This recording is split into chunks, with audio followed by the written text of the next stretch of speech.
everyone. It's George Couros, another episode of the Innovators Mindset Podcast. I actually have today a special guest, Lauren Kaufman from Long Island, New York. And if you know anything about me, I love Long Island because I'm a huge New York Islanders fan. And so I've always had this connection with people from Long Island because I grew up loving the Islanders, which is weird from a kid on the western side of Canada. But Lauren is someone I've connected with in probably the last year or so, and have met a lot of great people through Lauren's connections. And I've actually met a lot of her teachers through Lauren and doing some really great things. And so I just wanted to bring on Lauren today because I know she's doing some incredible stuff, a lot of really cool mentorship things that are happening in her district that I know she's leading. And so Lauren, thank you so much for being here. And I got your name pronounced right as Lauren Kaufman for people, and we talked about that before we went on. So Lauren, can you just talk a little bit about who you are and like kind of, you know, your path in education for us to get started? Sure. Thank you so much for having me here. It's a pleasure and an honor. And so my path in education, I didn't actually get into education right away. While I was in college, I was actually in the cosmetic industry. And when I decided that I wanted to get back into education because I wanted to feel gratified, I wanted to be a teaching assistant. So I was looking for a teaching assistant job in the district that I grew up in, and Mrs. Sauter, who hired me, I'll never forget that because she gave me an opportunity, said absolutely. And the reason why I wanted to be a teaching assistant was that I wanted to be part of a culture and a community, and I wanted to learn from a really amazing educator. After about a year of being a teaching assistant, I decided I was ready to have my own classroom. And I literally applied to many, many schools in the New York City DOE, Department of Education. And I landed my first job as a classroom teacher. So I taught 2nd and 5th grade. And then I realized and discovered that I loved literacy. That was my passion. I loved teaching kids literacy, and I was looking for a reading specialist job. I decided that I really wanted to hone my craft, and I saw that Long Beach had an opening. That's where I grew up, and I became a reading specialist. And then there was an amazing opportunity to become an instructional coach within my district, and that's what I've been doing for the past 5 years. Most recently, I became the mentor coordinator for my school district. And I thought that that was an amazing opportunity because I've always had this dream of developing these really powerful professional learning communities within my school district. I am a lifelong learner. I love professional growth, and I'm always seeking it out. I never wait for it to come to me. So I have always had this dream of like cultivating the next generation of teacher leaders and creating this space for teachers in my district to share and connect and collaborate. So as a matter of fact, when I was interviewing for this role, I was looking for a book that would kind of fit my vision. And I stumbled upon your book, The Innovator's Mindset, and I actually brought it to my interview. Of course, I read it first, and I had tabs in the whole book and highlighting in the whole book, and I brought it to the interview, and I literally said, this is what I'd like to do. This is my vision. These are my goals, and I'd love to use this book as a foundation or a framework to drive this learning. And here we are today.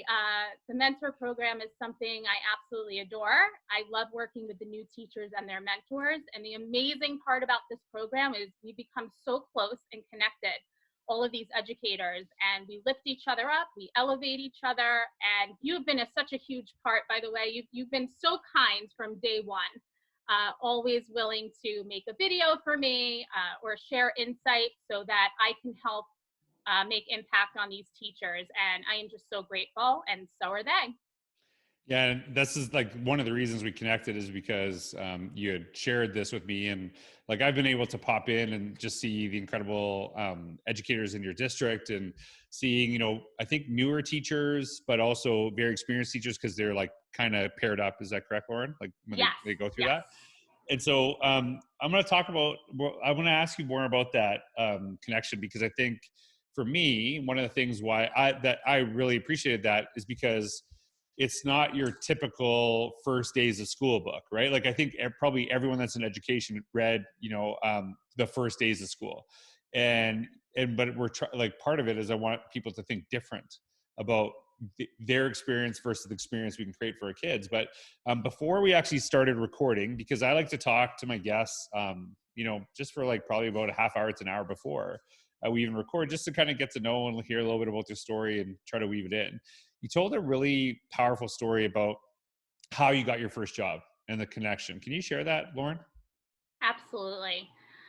So, like I said earlier, I was a TA for a year, and I was ready to have my own classroom, and I applied to several schools. I might have sent out about 200 hard copy resumes. At that time, we didn't have digital portfolios or digital resumes, and I might have gotten 3 phone calls back.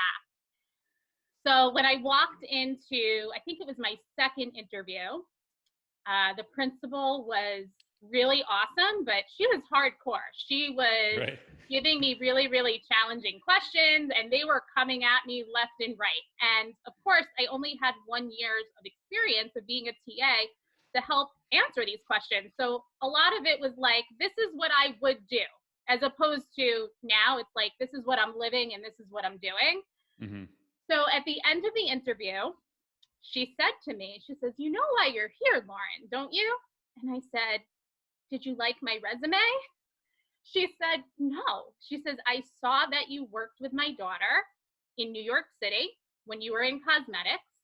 And I already called my daughter, and she is the best reference there is because she will tell me the truth.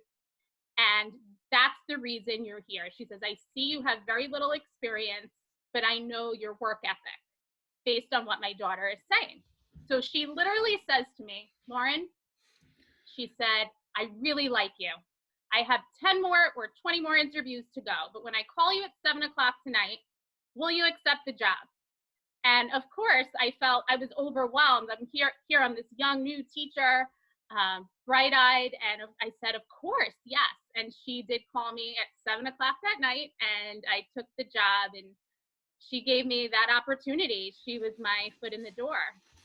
Well, I think that to me, the reason that it stuck out is really the work that we do, and just being human, right? We never know the little moments that can actually make a big impact in our lives, right? And when we were talking before, and I've shared this quite often, a lot of people know this about me, especially when all this like COVID stuff started happening. I brought back something that I used to share sporadically. It was called Your Daily Awe, but I never really did it daily. And I know that it seems like a kind of a stretch to the story and what you're talking about. But the reason that when you told me that story and I was really connected to it is you never know like what thing you do can make a positive impact on the lives of others and can open up a door for you, right? And I have had so many messages about those little, funny or heartwarming stories that I share every day. And I think for me, I've dealt with I've had a lot of mental health struggles, and sometimes I'll see something really positive and it totally makes my day. And too often, let's be honest, we don't actually acknowledge that. We don't reach out to that person. But that's not a reason not to do it, right? Like you do it because it could help someone, whether you know or not, right? And that's something for me. And so I just love that, because knowing something that you had done years prior that actually hadn't to do with education had made a positive connection that actually opened up a door for you, right? I think that's just really powerful. Yeah, I never thought that my cosmetic world and my education world would come together like that. And of course, when you're in the moment, you don't recognize these connections that you're making sometimes that will impact your future. So it is quite an amazing story. Yeah, and it's amazing to see that connection. A lot of people in education, including myself, we didn't as soon as we got out of school, went 4 years into education, taught right away, but did different things, and it makes really a positive impact on the lives of others. So many different paths to being a great educator. And when I'm watching some of the stuff that you're doing with the mentor program, can you tell us a little bit about some of the things that you're doing with this group, kind of how long it lasts, and what is the benefit? I'm a new teacher. what's the benefit in that process? Sure. So first of all, we meet probably about 14 times throughout the school year, but that's formally. When the teachers are paired with their mentors, the new teachers, we're very, very careful to pair our new teachers with educators who would fit with them, who would work, but logistically too. We're not going to pair a teacher who's in one building with a teacher in another building. That just doesn't work. Usually they're in the same type of area. So if it's a health and phys ed teacher, we would pair the teacher with another health and phys ed teacher. So first of all, we're looking for that connection. What would work? These are educators. And of course, we have a lot of people who apply for this job who are great educators, but sometimes for the pool of new teachers we have, it's not always the fit for that year, but it could be for the following year. So we're making sure that they have to log about 60 hours of time together. So that connection has to be strong. The teachers, the mentors that we hire, they have to have the highest level of professionalism, and they have to be teachers who stay on the cutting edge of best practice, who understand that professional learning is constant and continuous. And those are the types of people we look for. We want to elevate these new teachers and set up this framework for them to be successful for many, many years to come. And then the cycle continues, right? So you have these new teachers who are now very strong in teaching and learning practices, and then they can pay it forward. And when other new teachers come in, they can mentor them. So the cycle continues. So when I have these mentor meetings, it's really, really important to me to always model what I'd want to see a teacher or an educator doing in the classroom, in their school culture, and within their school community. So I always usually bring a skill or a strategy that they can use in the classroom. So I'm always modeling that. We always open up a mentor meeting with celebrating teacher leaders. In the beginning of the program, I created a hashtag. It's called LB Leads. And that hashtag is used so we can follow the journey of the mentor program and see all the amazing things that the teachers are doing in my school district. And I really, really drove home in the beginning, even before we got to the part in your book about being connected and networked, how important it was to be a connected educator, and that how isolation is a choice in education right now. And you have to go beyond your district or your building walls. You can go beyond, and you have access to so many amazing educators and resources. So from the beginning, I really like to talk a lot about the power of Twitter. And I would have to say that almost all of the teachers right now are on Twitter, even the ones that were a little bit more hesitant. And even some of the ones who might not be active on it, they're looking on it now.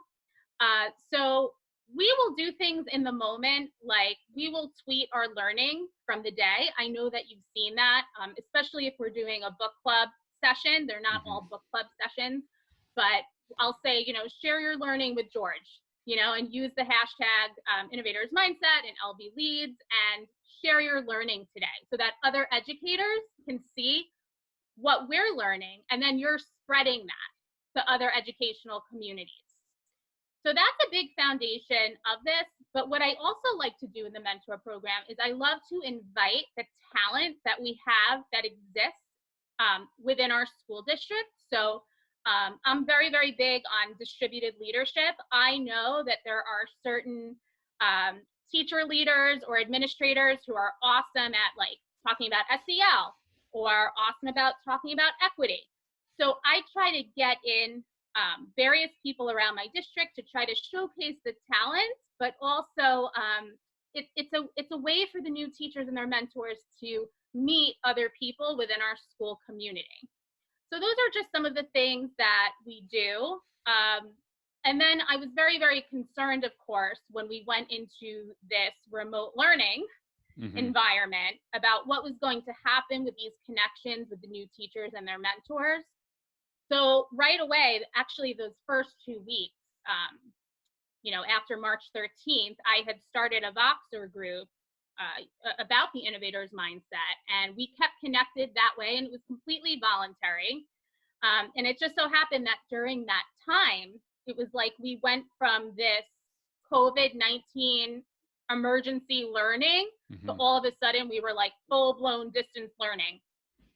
So it was a lot for the teachers. And then we decided that we were going to do virtual mentor meetings. So it's been a great way to keep connected throughout the process and make sure that these new teachers just constantly feel supported. One of the big things about this program is that I have seen not only the new teachers grow, both personally and professionally, but they are teaching their mentors, teachers who've been around for quite some time. I would call them seasoned teachers.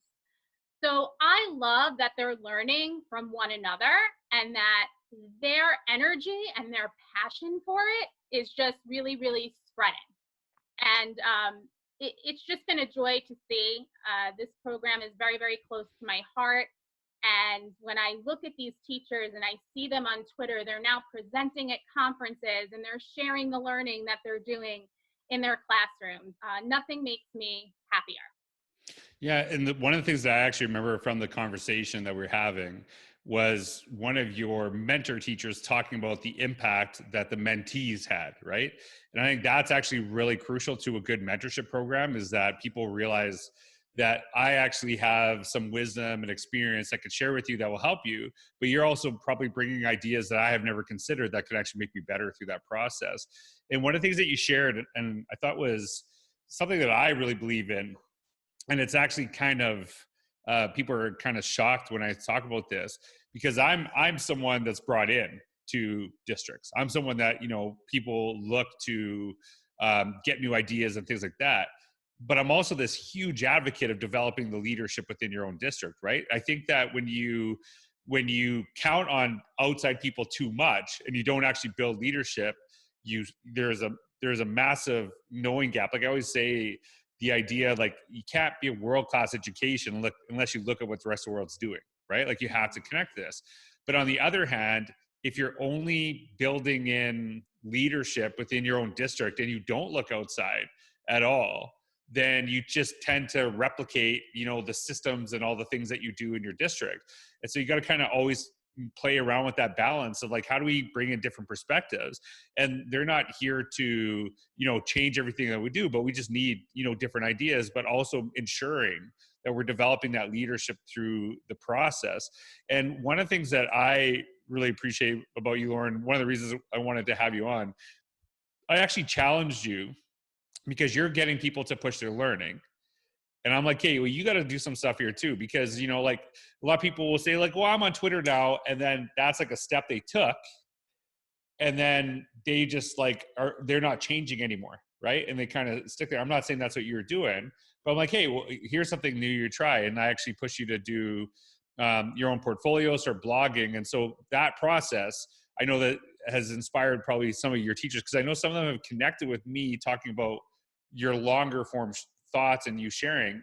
And so just kind of like going through blogging, I know you've shared a few posts. How is that going so far? And what are you seeing as a benefit for yourself? Well, first of all, I want to thank you for busting my chops a little bit about that. You were really on me about that. I tend to do that. But what you might not know, George, is that I actually had that blog in the works for a little while, but I was playing around with WordPress because when I presented my first blog, I wanted it to look decent on the WordPress. And it was really difficult in the beginning for me to navigate WordPress. I was doing a lot of troubleshooting. And then when I saw that you came out with that digital portfolio course, I was like, oh my goodness, this is perfect. But I think I actually pushed out that first blog before I signed up for the digital course. I think the experience itself was unbelievable. I think I'm becoming more reflective. I'm becoming a better writer because of it. I'm becoming a better educator. I'm getting to share my voice with others. I've been contacted by so many different educators around the world just based on the stories I'm telling. And, you know, something that really resonated with me throughout your course, which, by the way, is completely amazing. And while I was taking the course, I was impulsively messaging you like, oh my goodness, I can't believe what my website is looking like now. It's, where were you this whole time? But what I love about it is that you got me to think about this. I used to think, why would people want to hear what I have to say? It's kind of been there or done that. But you're saying, you know what, just be you, be passionate. Don't write a blog for other people, write it for yourself and your own learning. And that really resonated with me, and it gave me confidence, because once I did push out that first blog post and I saw how many people it did resonate with, I felt really, really good about that. And you know what? There's probably people that it didn't resonate with, and that's okay too, because it's my story and it's my journey. But what an incredible way to kind of document your learning journey and to highlight and showcase the amazing work that, you know, what's going on in my district, as well as my learning and what I'm doing over time. So I'm just so grateful for that. And I've been writing continuously. And as a matter of fact, a big part of my PLN now, I'm in this group called Blogging Through It. We're all holding each other accountable. Yes, yes. I love my PLN. I have to give a shout out to my PLN, like Read to Lead and Ed Camp Long Island. Such great people in those groups. And we've been holding each other accountable to blog. And it's been wonderful because I get to learn more about the people in my PLN, and then new people are coming into my PLN because of it. They're seeing these blog posts and they're saying, hey, I'd like to do that too. So what a wonderful opportunity it's created for my professional learning network, and also just for myself, for my own learning. It's been a tremendous experience, and one I'll always be grateful to you for, George, and I'll never forget. So, well, I think for me, one of the reasons why I'm so passionate about it is because I benefit from your knowledge, right? And it goes beyond what you could say in a tweet. It's something like, and it actually, when you have to go through that process, it really makes you think. But people get so caught up with the, well, like, you have this many followers and blah blah blah. Everyone has 0 followers to start. Like, that's a reality, right? Like, and if I was to interview any like, a lot of people say this to me, and it drives me crazy, right? Well, what do I have to share? Like, what good do I have? And I'm like, okay, so let's just step back. So you're in an interview for your dream job, and I say, okay, what's something really good about your teaching? You would say, well, what do I have to share? You would start sharing ideas and going through that. But now, like, it almost seems like an excuse not to put your ideas out there, not to share. Because if you were put, like, you know, I'm sure in the, you know, at the beginning in your first interview that you mentioned earlier, you know, you're brand new, never taught a class before. And I'm sure you already brought value because they would have hired you in the first place.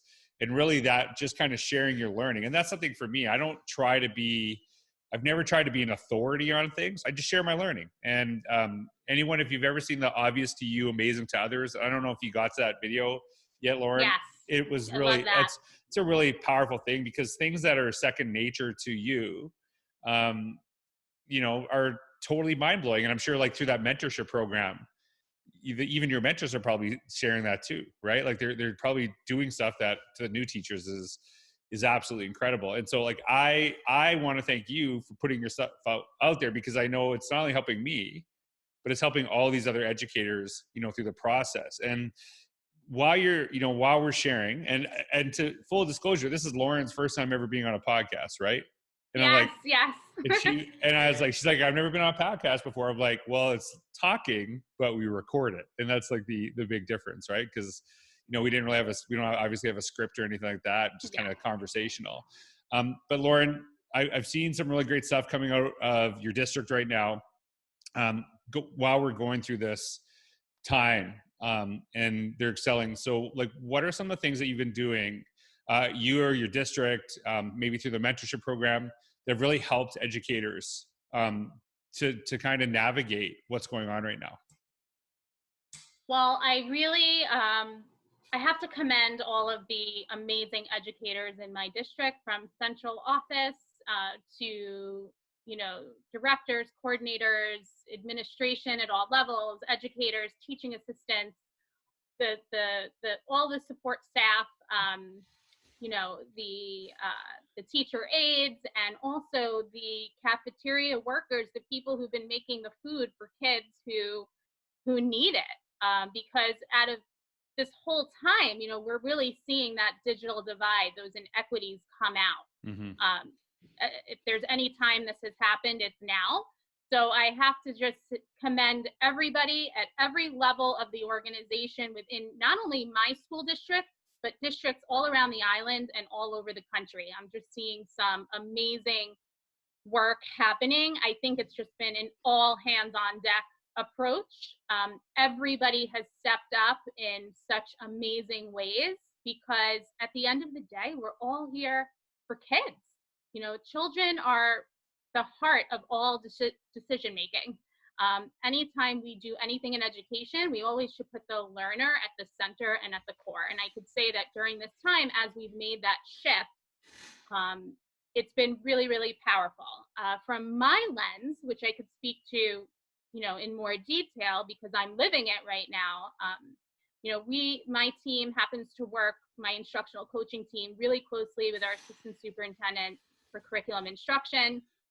And when he had reached out to us, right when this all happened that day on March 13th, where everything kind of just, shifted right then and there, we put at-home learning plans together with groups of teachers from around the district. And that was an experience I will never, ever forget, because we were truly a collaborative team. It's like we didn't even have to talk to each other that day. As we were getting everything together, it's like we were reading each other's minds and just saying, I got this, I'll do that.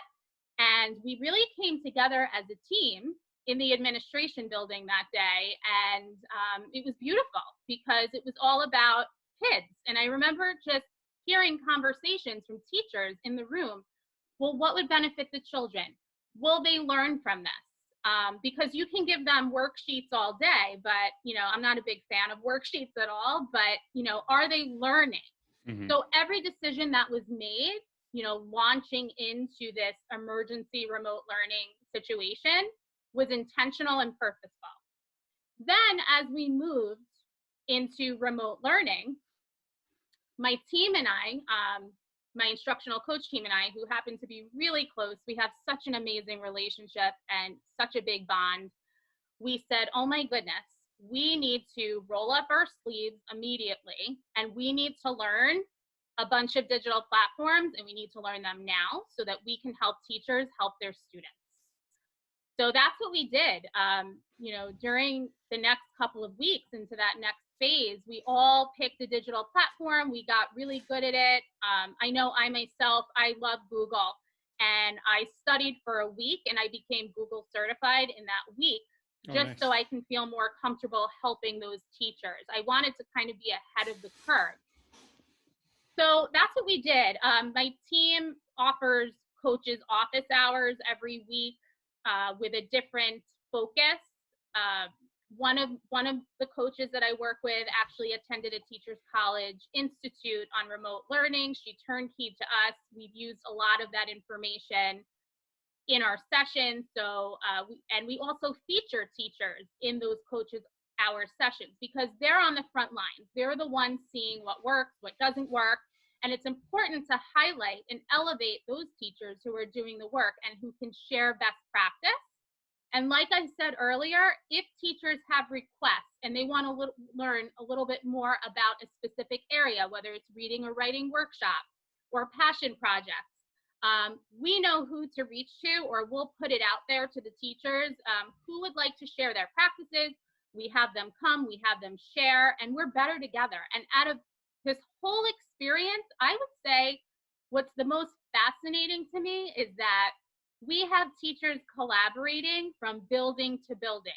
Sometimes you're isolated in one building, and when you're doing things in traditional ways, like trying to get a grade level together across the district, there's a lot of moving parts to that, logistically, getting subs, this, that. Now we don't have to do that. We can hop on a Zoom call and share best practices and ideas, and it's been really, really powerful. And these teachers who have never known each other or have maybe seen each other in a meeting or two over the last few years are now becoming really connected and really networked. And the sharing of ideas has been incredible. And and I'm sure, a lot of incredible things. I'm sure like, it's not like, hey, everything's easy and support, right? Like it's a total process. But one of the things I really appreciated, and this is something I need to work on more, is really like, we're talking how incredible our educators are, but you shared about, your cafeteria staff, right? Like our custodial staff. There's so many people doing incredible things right now that are not getting any attention, or I shouldn't say any, but not near enough to what they deserve. But one of the things I've always said, and is becoming very obvious in how the mentality of how we're dealing with this, is that no matter your role in education, your first job is to serve kids and everything else is secondary. And every single element, every facet of our organization, you're seeing that over and over again. And so it's really great. And I appreciate you acknowledging that. As we go into the end of the podcast here, Lauren, I've asked the same question of everyone that's been on during this time. And I started this interview series, kind of just to bring on different voices to share, different strategies of what's going on. So like really shortly, what is like the one best piece of advice you give to any educator right now? I think if I had any advice, it would be, first of all, to take care of yourself. This is hard work. It's emotional. It's draining at times, but it's incredibly rewarding. So please take care of yourself and never forget, you're wonderful for what you're doing right now, and continue these connections that you've built during this time. I think that is so important, that if when we move back into a more traditional environment again, that we remain connected and we don't forget what brought us together like this. I know it's easy to forget sometimes, but sharing together, collaborating, continuing to develop our professional learning community, elevating each other. We have to continue to see the good in everyone, because we're here for kids. And that would be my advice to everyone. Yeah, I really hope that people listen to that in education, because we're in such a profession that is willing, we will give up so much of ourselves and lose ourselves trying to help other people. But if you really want to be effective doing that, you do have to take care of yourself, right? And, find those moments of joy in the day, find those times to laugh, not only with your students, but with your colleagues. And so I think that's really crucial to everything that we're doing right now, because this is really hard. Like, it's like, I guess I caught myself there, because this is really hard work, what's happening right now, but there's never a time where it's like, oh, this is super easy, right? Like, it's always been tough in education. And so, Lauren, I appreciate you taking the time to join me today. One of the reasons why I wanted to have a conversation with you is because of the mentorship program, because I think that you're doing an amazing job helping teachers think different about how they teach, and not only the mentees with the mentors, but one of the things that you're doing, and I don't know if it's intentional or not, you're developing leaders. Like, you're developing, and like you mentioned it, how the new mentee teachers are helping other people, and really that's what great leaders do, is they don't develop followers, they develop leaders. And I don't know who originally said that, but when I was listening to you, that's what I was thinking. So Lauren, thank you so much for joining. Thank you for all you do. And anyone listening, make sure you connect with Lauren. I'll share her Twitter account in the details. So Lauren, thanks again for joining. Thank you so much for having me, George. All right, you're awesome. I hope you have a wonderful day. You too. Bye, everybody.